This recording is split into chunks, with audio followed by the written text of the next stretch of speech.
pengajaran sesat daripada para nabi palsu akan membawa seseorang hari demi hari menjauhi Tuhan.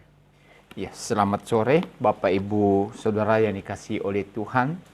Bertemu kembali di dalam channel Belajar Firman Tuhan dari Gereja Eleos Malang. Mari kita persiapkan hati kita untuk merenungkan firman Tuhan. Kita berdoa. Terima kasih Tuhan, kami bersyukur untuk kasih setiamu yang tidak pernah berhenti dalam hidup kami. Kami berterima kasih untuk pertolonganmu kepada kami sepanjang hari ini sampai saat ini.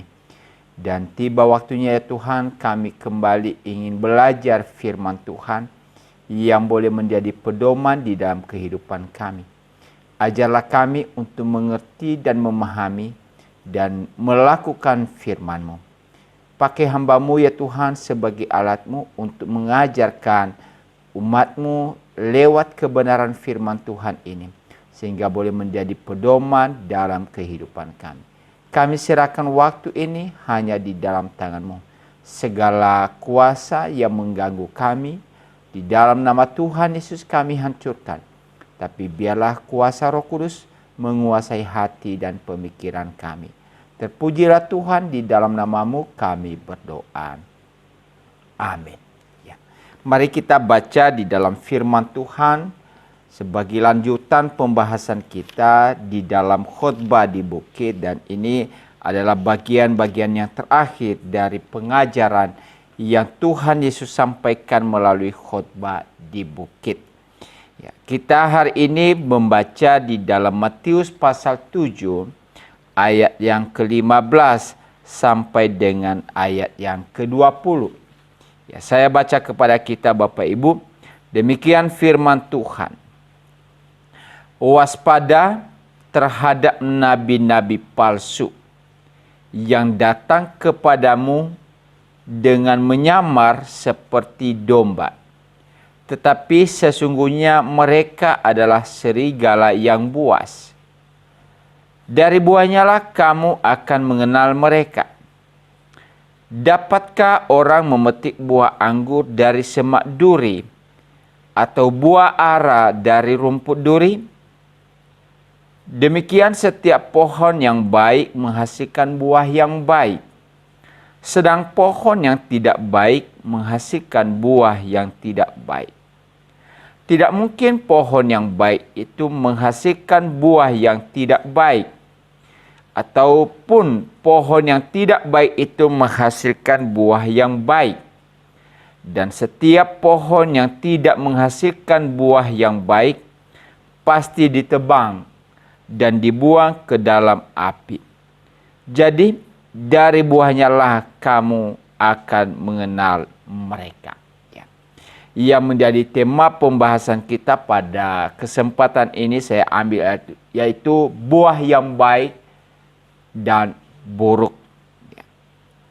Di dalam pembelajaran sebelumnya di mana kita diberikan hal di akhir daripada pengajaran Tuhan Yesus di khotbah di bukit ini, maka ia memberikan 4 peringatan. Dan beberapa waktu yang lalu peringatan yang pertama yaitu tentang memilih jalan. Apakah kita memilih jalan yang benar atau jalan yang luas namun membawa kepada kemalangan. Ya, tentu kita tidak ingin hidup di dalam kemalangan. Kita tidak ingin hidup di dalam kesusahan. Maka itulah yang ditawarkan oleh Tuhan kepada kita untuk melewati jalan yang benar, yaitu pintu yang sesat. Dan hari ini melalui apa yang Tuhan Yesus sampaikan, yaitu mengingatkan kepada kita tentang bagaimana kita perlu berhati-hati dan waspada terhadap ajaran-ajaran yang palsu, yang mungkin saja tanpa kita sadari, kita dengar, kita terima, kita mengerti, Tetapi pada intinya ajaran tersebut tidak berdasarkan kebenaran firman Allah. Dengan media sosial hari ini Bapak Ibu dan Saudara, dengan berbagai channel dan lain sebagainya, maka kemungkinan kita bisa mendapatkan pengajaran-pengajaran itu begitu gampang. Kita mendengarkan renungan firman Tuhan, kita mendengarkan pengajaran-pengajaran firman Allah, kita mendengarkan berbagai sebuah motivasi sehingga iman kita seolah-olah ingin dibangkitkan di tengah-tengah situasi zaman. Namun kalau kita tidak berhati-hati terhadap hal yang demikian, maka bisa saja di antara yang kita dengar, di antara yang kita perhatikan itu, maka ada pengajaran-pengajaran yang tidak seturut dengan kebenaran firman Tuhan. Dan pada akhirnya itu akan membawa dampak di dalam kehidupan kerohanian kita. Dan bukan hanya untuk hari ini, tetapi untuk selama-lamanya di kemudian hari. Ya, itulah sebabnya kami juga sampaikan untuk senantiasa berhati-hati dan senantiasa waspada terhadap pengajaran-pengajaran yang tidak memberikan kepada kita hal-hal yang mengakibatkan kerohanian kita bisa bertumbuh dengan baik. Saudara-saudara yang dikasihi oleh Tuhan, seperti tema kita hari ini, buah yang baik dan buruk. Maka di dalam kehidupan kita sehari-hari, kita pasti mengenal pepatah yang dulu begitu diberitahukan kepada kita. Ya, pepatah ini berbunyi demikian, buah jatuh tidak jauh dari pohonnya. Tentu pepatah ini sangat baik sekali. Karena apa? Di dalam pepatah ini mengandung makna, yaitu kebiasaan, tindak tanduk, perilaku, dan sifat anak tidak jauh berbeda dengan sifat orang tuanya. Seorang anak maka ia akan meneladani sikap daripada orang tuanya. Seorang anak senantiasa memperhatikan, melihat apa yang telah diajarkan oleh orang tuanya. Ya, baik itu di rumah atau di mana ia berada. Dan akhirnya membentuk karakter sifat daripada anak tersebut. Sehingga kalau kita ingin mengenal orang tua atau ayah ibu daripada anak tersebut, perilakunya, maka kita bisa memperhatikan daripada perilaku anak tersebut.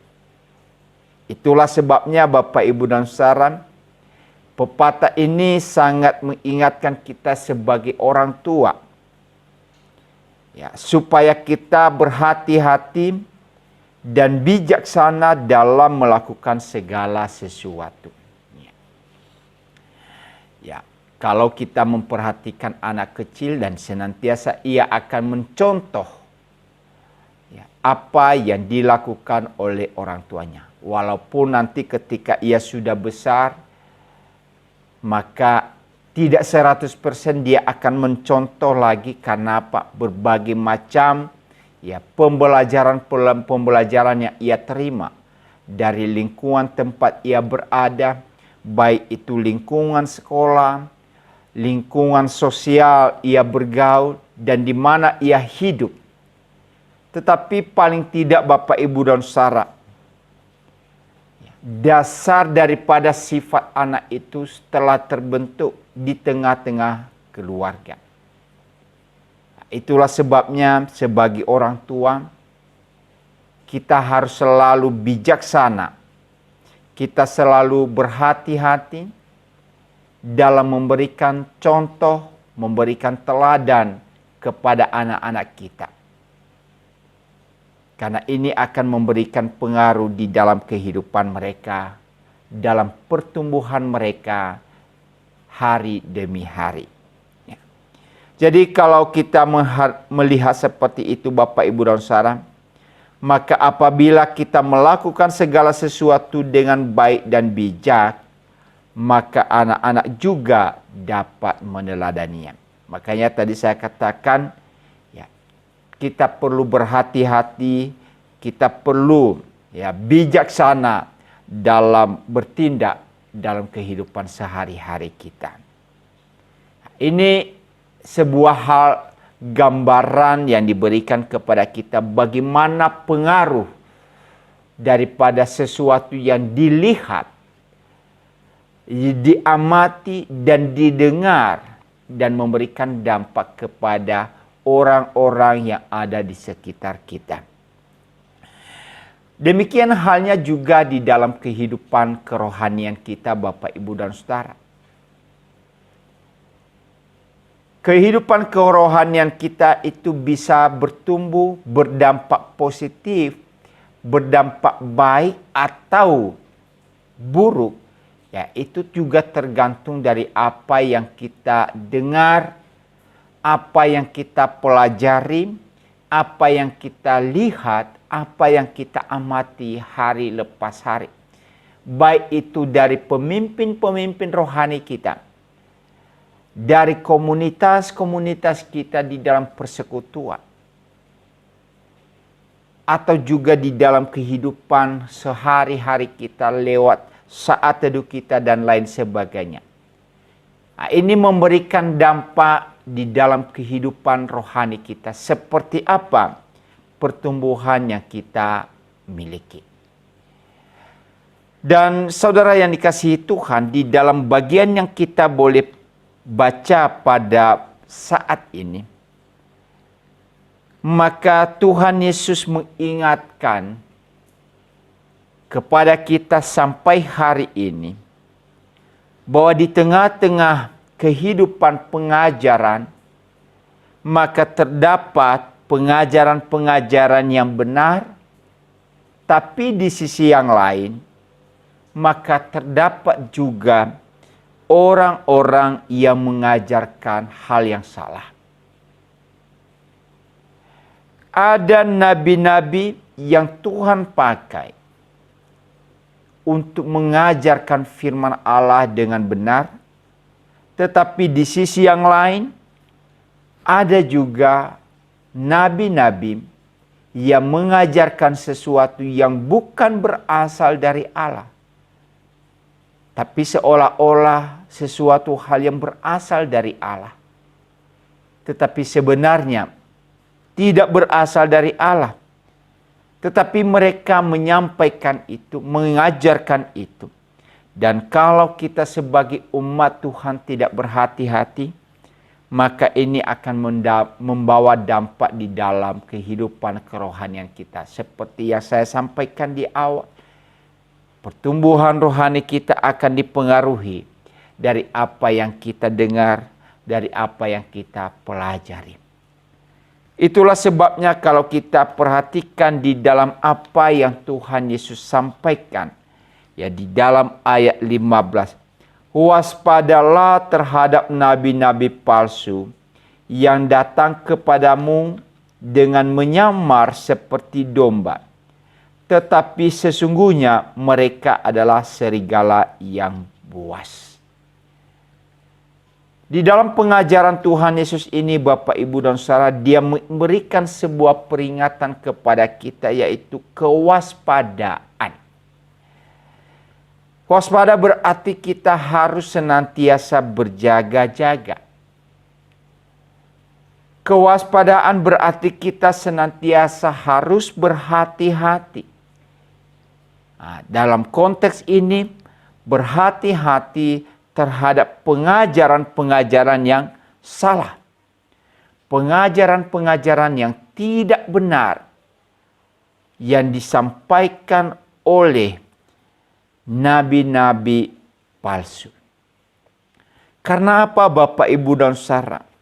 Kalau kita tidak jeli, kita tidak berhati-hati, kita tidak waspada, maka digambarkan di sini kepada kita bahwa nabi-nabi palsu itu, mereka ini datang, ya. Dan bukan hanya datang, tetapi mereka melakukan penyamaran seperti domba. Ya.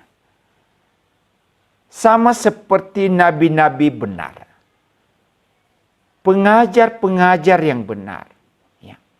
Hamba-hamba Tuhan yang benar, mereka dipakai untuk mengajarkan kebenaran-kebenaran firman Allah. Tentu dengan maksud dan tujuan yang baik, agar umat Tuhan semakin hari semakin bertumbuh di dalam pengenalan akan Allah. Dan dalam kehidupan sehari-hari mereka diberikan peringatan-peringatan agar berhati-hati di dalam segala tindakan dan lain sebagainya. Agar apa yang kita lakukan selalu berfokus dan bertujuan untuk kemuliaan Tuhan.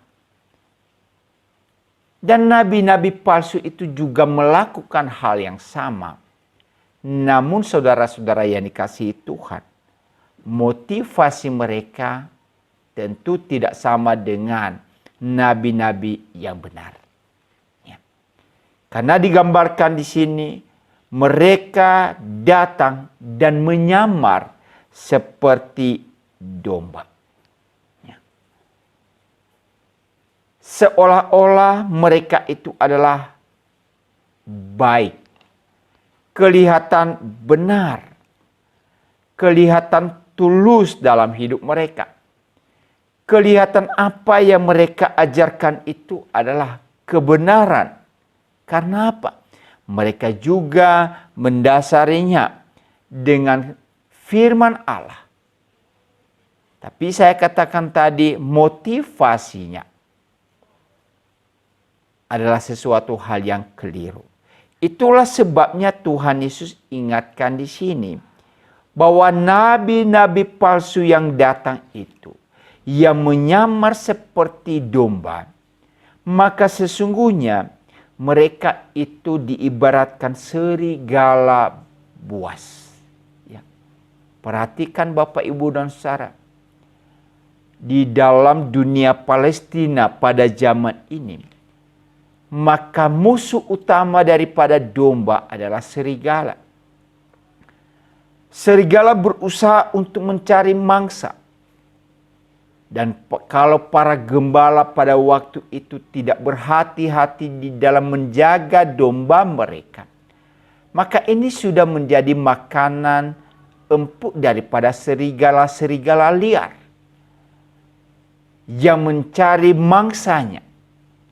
Dan ketika domba-domba itu tidak di dalam pengawasan daripada gembalanya, maka itu sudah menjadi sasaran daripada serigala-serigala buas ini.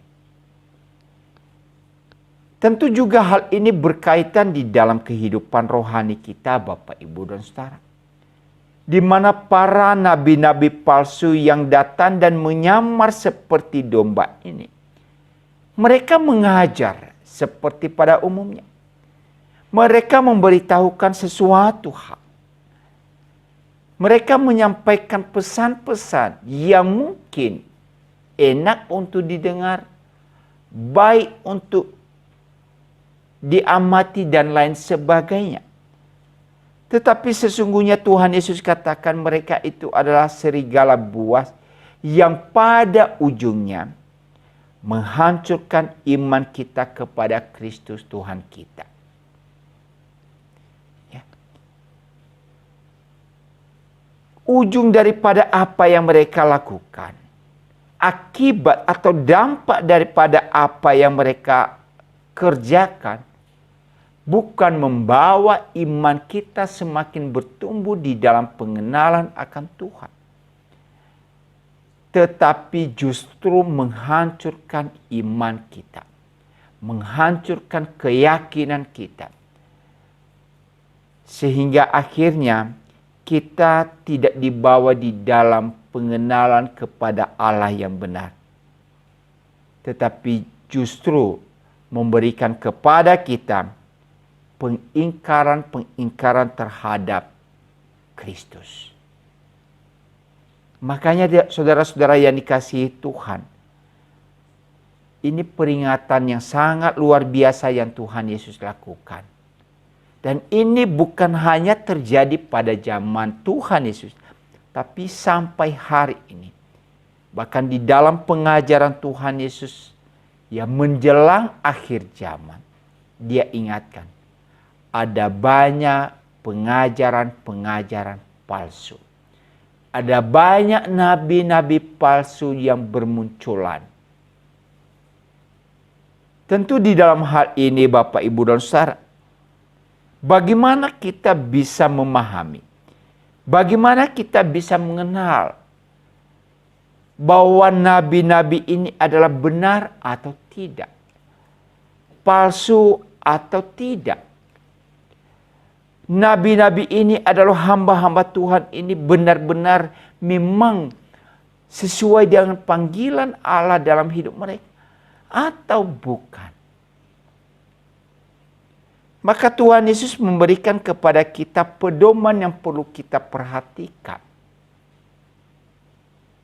Bahwa untuk mengenal daripada nabi-nabi ini, untuk mengenal daripada pengajar-pengajar palsu ini, maka bukan di dalam apa yang mereka kerjakan, tetapi dari hasil apa yang mereka lakukan. Di dalam Matius 7 ayat 16, kembali kita perhatikan di sini. Dari buahnya lah kamu akan mengenal mereka.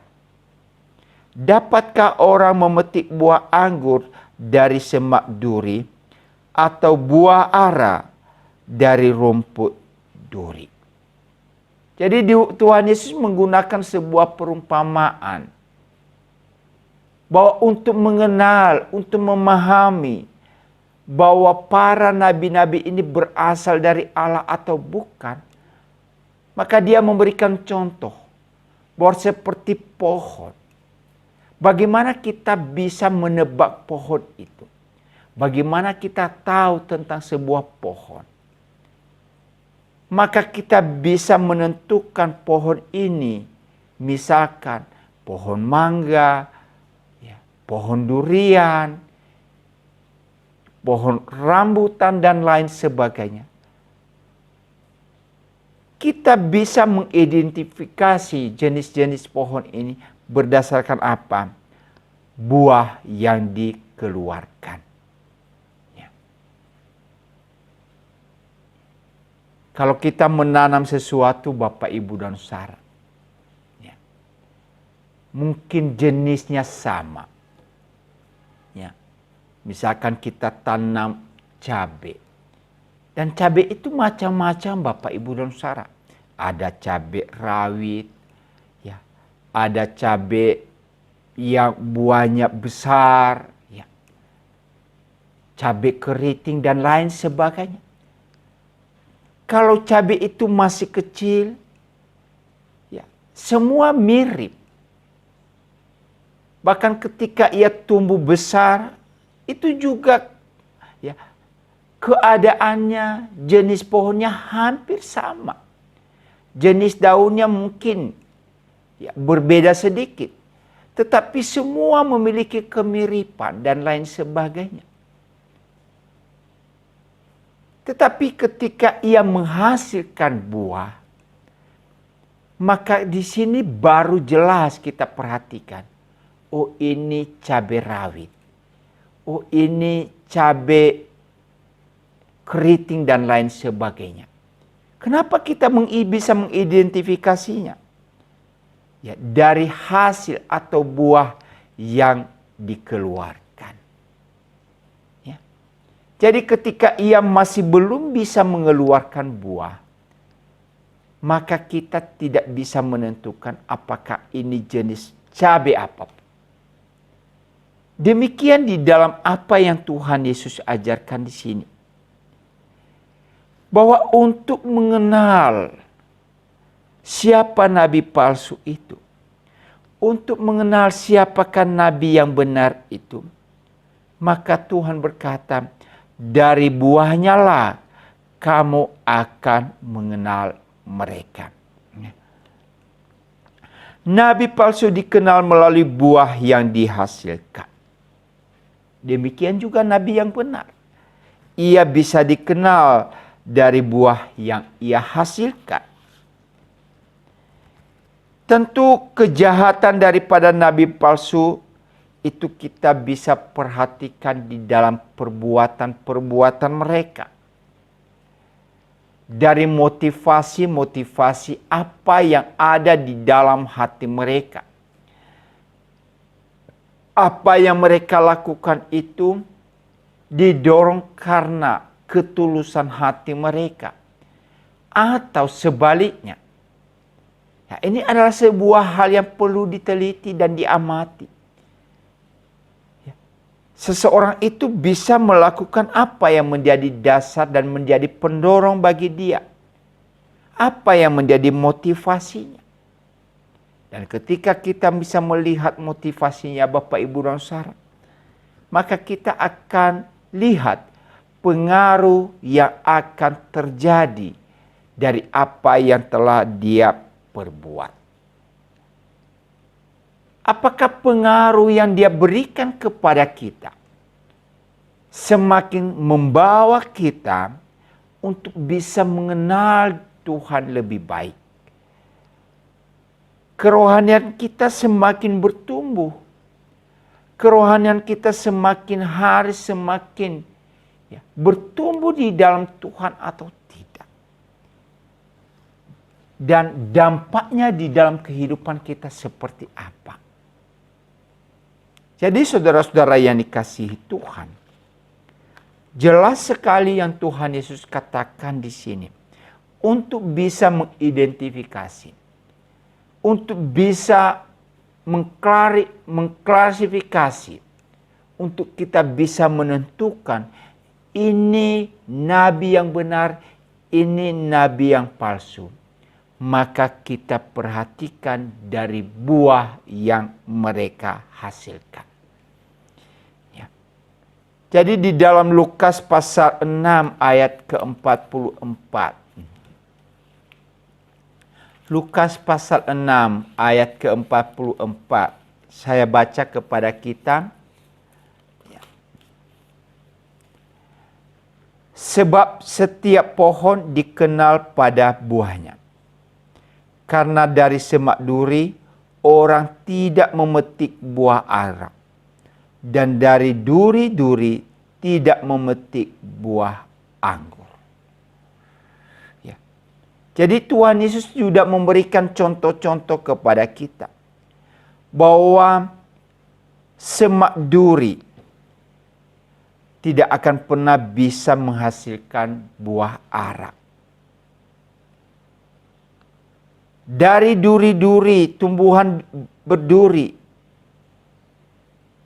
itu juga tidak akan pernah bisa kita mendapatkan yang namanya buah anggur. Ya. Jadi ini gambaran yang diberikan kepada kita di sini. Bahwa setiap pohon itu menghasilkan buahnya. Dan seperti apa buah yang dihasilkan itu. Apakah itu buah yang baik atau buah yang buruk? Ya. Buah yang menyenangkan atau buah yang tidak menyenangkan. Dan kembali di dalam Matius pasal 7 ayat 17. Tuhan Yesus katakan demikianlah setiap pohon yang baik menghasilkan buah yang baik. Sedang pohon yang tidak baik menghasilkan buah yang tidak baik. Bapak, Ibu, dan Saudara yang dikasihi Tuhan, di depan rumah kami ada pohon mangga. tumbuh subur dan luar biasa. Sehingga ketika musim berbuah, maka ia juga seperti pohon mangga yang lain. Ia akan berbunga dan lama-kelamaan dia akan menghasilkan buah. Namun saudara-saudara yang dikasihi oleh Tuhan, sering buah yang dihasilkan itu adalah sangat mengecewakan. Kenapa? Karena sebelum buahnya menjadi besar, matang, enak untuk dimakan dan lain sebagainya, maka buah ini mulai menunjukkan tanda-tanda yang kurang baik. Pecah, ya, kulitnya mulai menunjukkan tanda-tanda busuk dan lain sebagainya. Sehingga ketika kami memperhatikan, waduh, buah mangga ini ya kalau kita lihat ini luar biasa. Ya kalau ia berbuah sungguh bermanfaat.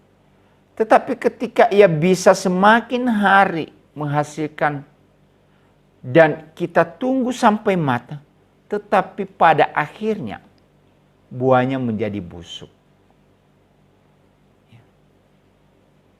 Kadang-kadang timbul di dalam hati, aduh pohon mangga ini perlu ditebang dan lain sebagainya. Namun saudara-saudara yang dikasihi Tuhan, ya, ini sebuah contoh yang saya berikan ini untuk memberikan gambaran kepada kita. Bahwa tidak selamanya buah mangga itu bisa menghasilkan buah yang baik. Tetapi kadang-kadang menghasilkan buah yang tidak baik. Lalu apa yang kita lakukan? Apa yang kita kerjakan di dalam hal ini? Ya, Tuhan Yesus mengibaratkan di sini Bapak, Ibu, dan Saudara, bahwa pohon yang baik akan menghasilkan buah-buah yang baik.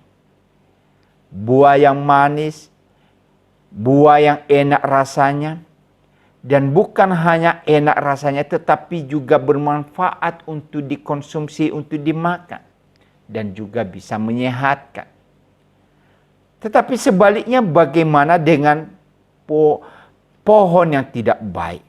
Tentu ia tidak akan menghasilkan yang baik, tapi justru yang busuk yang dihasilkan.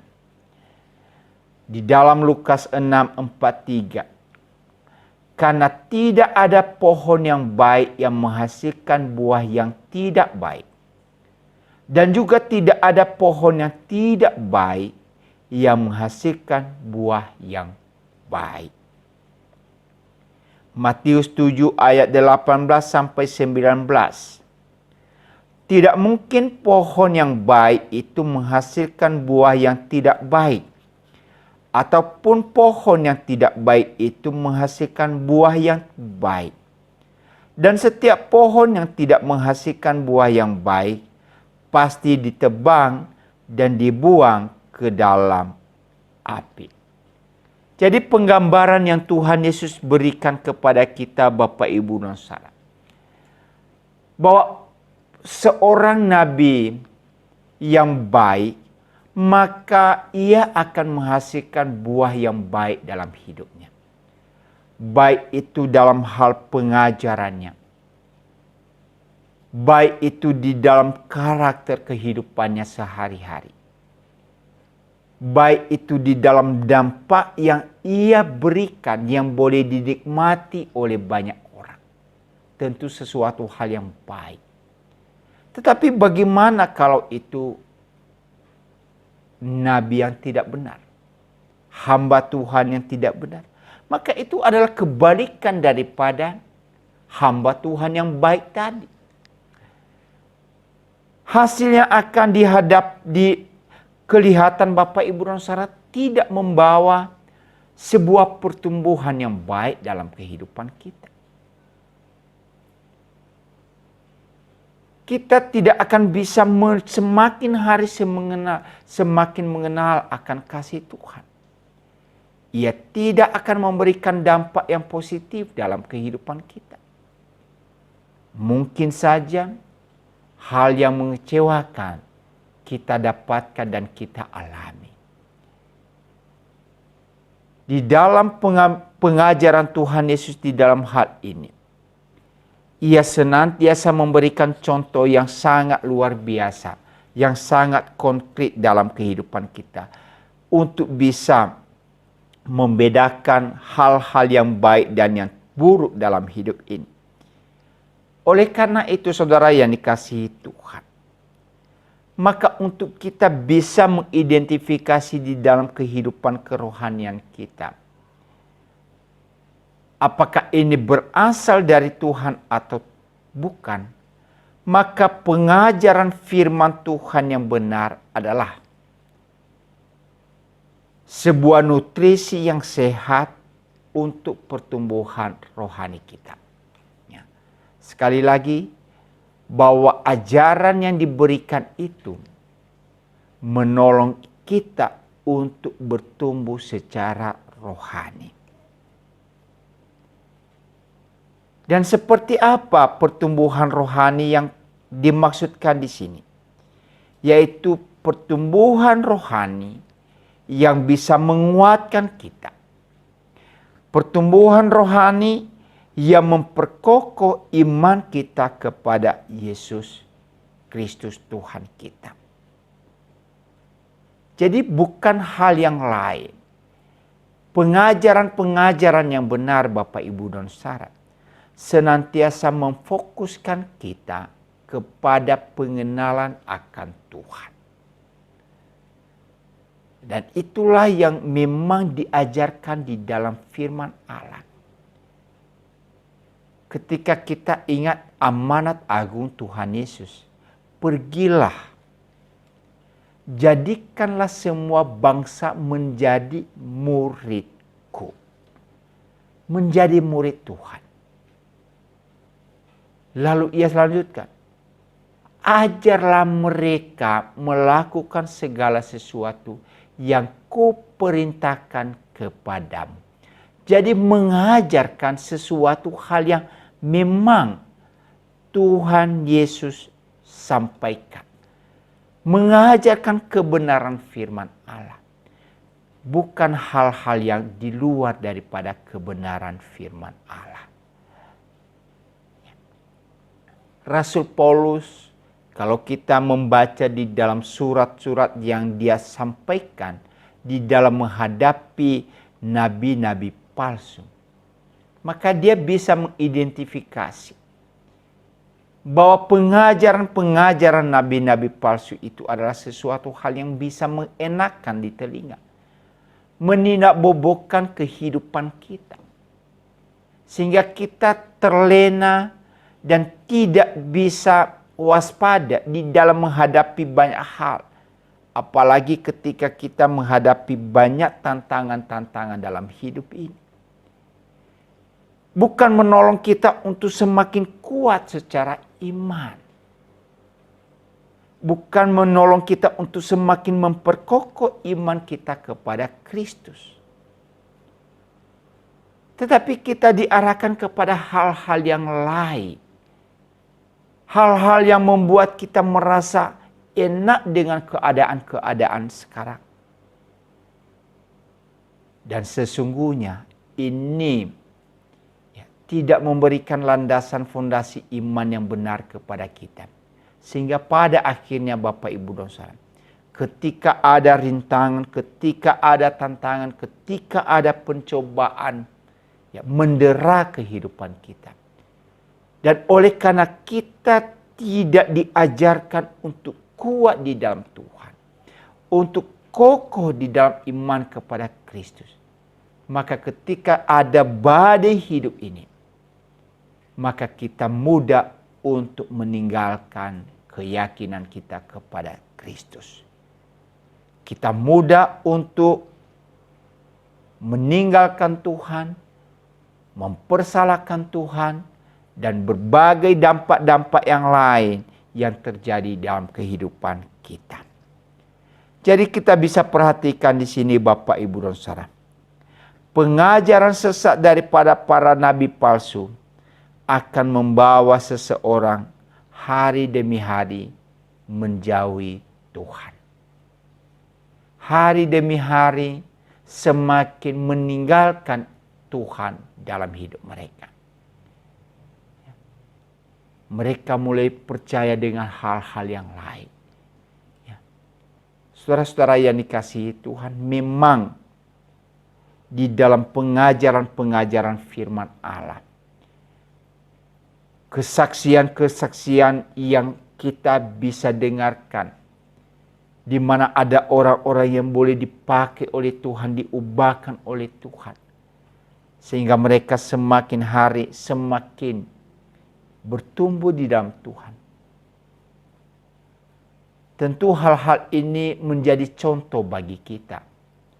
Namun kalau di dalam pengajaran-pengajaran tersebut kita hanya dibawa ke arah kesaksian-kesaksian yang tidak memberikan kepada kita dampak untuk bertumbuh dalam iman, maka sesungguhnya itu adalah sesuatu hal yang perlu kita waspadai dalam hidup ini. Kenapa? Karena kita tidak dibawa di dalam memperkokoh iman kita kepada Tuhan. Jadi saudara-saudara yang dikasihi oleh Tuhan, kalau kita tidak perlu hati-hati di sini, maka pengajaran-pengajaran nabi-nabi palsu ini akan membawa seseorang yang mengikuti mereka ke dalam jurang maut yang berakhir pada kematian kekal. Jadi kita bisa melihat dampak yang sangat mengerikan dari apa yang dilakukan oleh para pengajar-pengajar yang menyesatkan itu. Dan dampaknya Bapak, Ibu, dan Saudara bukan hanya untuk hari ini saja. Tetapi dampak selanjutnya adalah membawa mereka yang mengikuti dia ke dalam jurang maut. Dan pada akhirnya mereka akan menikmati kematian kekal. Oleh karena itu di dalam apa yang Tuhan Yesus ajarkan, di mana firman Tuhan mengingatkan bahwa semua pohon yang jelek dan menghasilkan buah yang jelek akan dipotong dan disingkirkan. Bahwa semua orang yang dikenal tidak baik dan tidak menghasilkan buah yang baik pasti dibinasakan dalam dunia kegelapan yang paling gelap. Jadi ini Tuhan Yesus sudah ingatkan ini kepada kita. Bahwa seseorang yang menghasilkan buah yang tidak baik pada akhirnya ia tidak bisa eksis untuk seterusnya. Ia akan ditebang. Ia akan dihancurkan. Dan bukan hanya berhenti sampai di situ. Tetapi dikatakan dalam firman Tuhan tadi, maka ia akan ditebang dan dibuang ke dalam api. Ia akan mengalami namanya penderitaan dan penderitaan untuk selama-lamanya. Itulah sebabnya kehati-hatian, kewaspadaan senantiasa diajarkan di sini. Sebaliknya, semua orang yang dikenal baik dan menghasilkan buah yang baik, maka ini akan senantiasa bisa menjadi hal yang bisa memberikan dampak dan pengaruh-pengaruh yang positif dalam kehidupan kita. Makanya tadi Tuhan Yesus mengatakan di sini, dari buahnya lah kamu bisa mengenal mereka. Karena buah yang baik dihasilkan daripada pohon yang baik.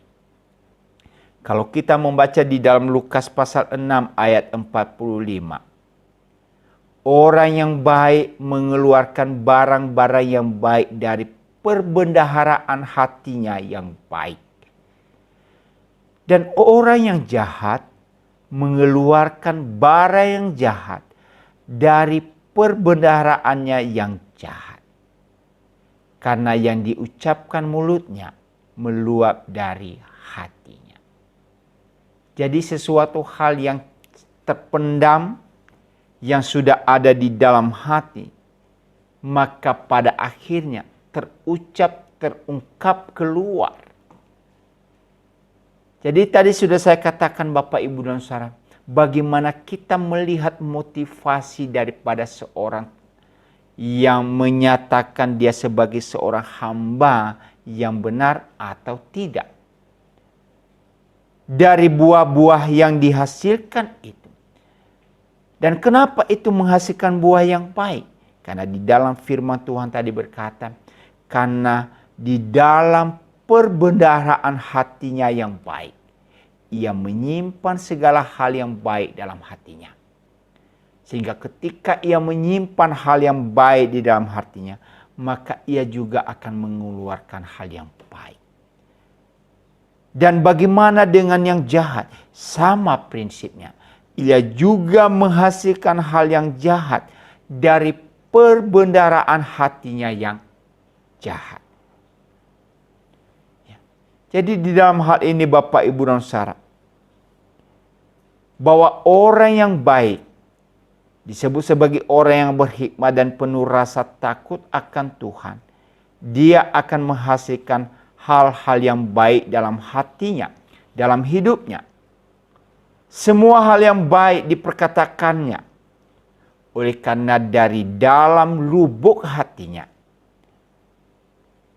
di dalam lubuk hatinya yang paling tulus dan paling dalam, semua tersimpan hal-hal yang baik.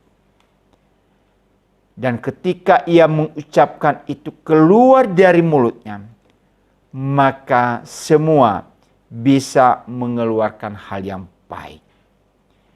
Apa yang diucapkan melalui mulut seseorang adalah isi dan perbendaharaan dari dalam hatinya.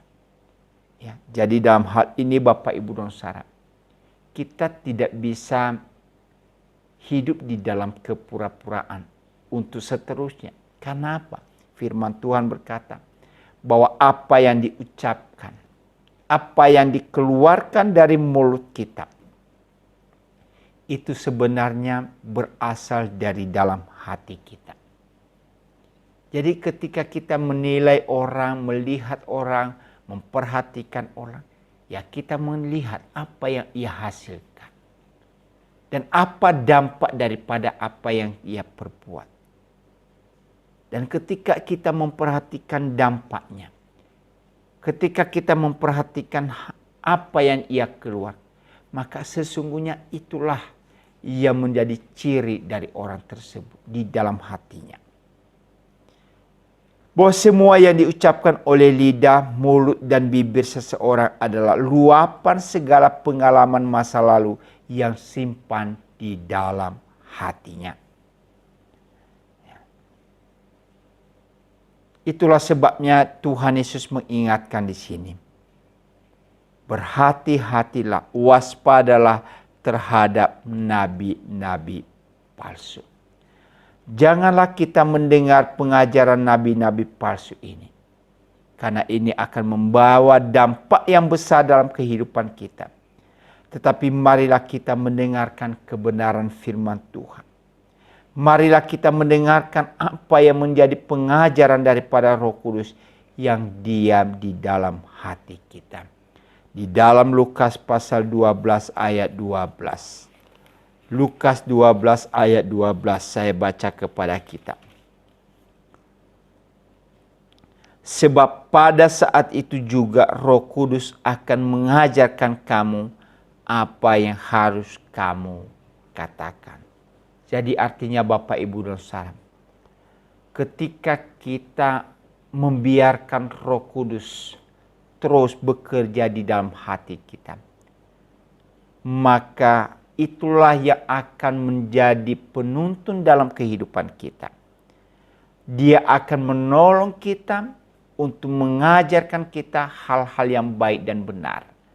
Sehingga pada akhirnya kita akan menghasilkan buah yang baik dan benar dalam hidup ini. Tapi bagaimana dengan para nabi palsu? maka mereka tidak akan dipimpin oleh Roh Kudus. Mereka senantiasa dipimpin oleh keinginan-keinginan hati mereka. Keinginan-keinginan daging mereka yang pada akhirnya hanya membawa kepada kepentingan pribadi mereka sendiri. Hanya membawa kepada kepuasan hati mereka. Oleh karena itu saudara-saudara yang dikasihi Tuhan, sekali lagi di dalam apa yang Tuhan Yesus sampaikan kepada kita ketika kita menghadapi pengajaran-pengajaran, maka penting sekali apa yang dikatakan di sini, kewaspadaan. Berhati-hatilah terhadap pengajaran-pengajaran yang kita terima. Tanpa kehati-hatian, maka ini akan membawa dampak yang buruk dalam kehidupan kita. Oleh karena itu, jemaat yang dikasihi Tuhan, mari senantiasa untuk selalu selektif dan senantiasa waspada di dalam mendengarkan apa yang disampaikan oleh orang-orang yang mengaku diri sebagai seorang hamba Tuhan. Mari kita meneliti apakah apa yang mereka sampaikan itu benar atau tidak, berasal dari Tuhan atau tidak. Kita bisa memahami itu dari apa yang mereka hasilkan dalam kehidupan mereka. Oleh karena itu, waspadalah terhadap segala hal-hal yang membawa kita menjauh dari Tuhan. Kiranya melalui apa yang kita pelajari pada sore ini, boleh semakin menolong kita untuk bisa mengenal akan Tuhan dalam hidup ini. Amin untuk pengajaran firman Tuhan. Mari kita berdoa. Terima kasih ya Tuhan untuk peringatan yang Engkau berikan kepada kami, agar kami senantiasa memiliki kewaspadaan di dalam menghadapi pengajaran-pengajaran yang mungkin saja mereka berusaha meyakinkan kami atas apa yang telah diajarkan seolah-olah itu berasal dari Tuhan. Namun Engkau ingatkan kami saat ini agar kami waspada, karena setiap pengajaran-pengajaran yang kami dengarkan akan memberikan dampak dalam kehidupan kami. Oleh karena itu ya Tuhan, biarlah kami senantiasa mendapatkan pengajaran yang benar, sehingga iman kami semakin bertumbuh di dalam pengenalan akan Tuhan. Terima kasih Bapa di surga untuk apa yang kami pelajari di sore hari ini. Biarlah itu boleh menjadi kekuatan kami. Terpujilah Tuhan Yesus, di dalam nama-Mu kami berdoa. Amin. Ya. Terima kasih Bapak Ibu yang dikasihi oleh Tuhan. Biarlah firman Tuhan ini boleh menjadi berkat dalam hidup kita. Sampai bertemu di minggu yang akan datang. Tuhan memberkati kita semua. Shalom.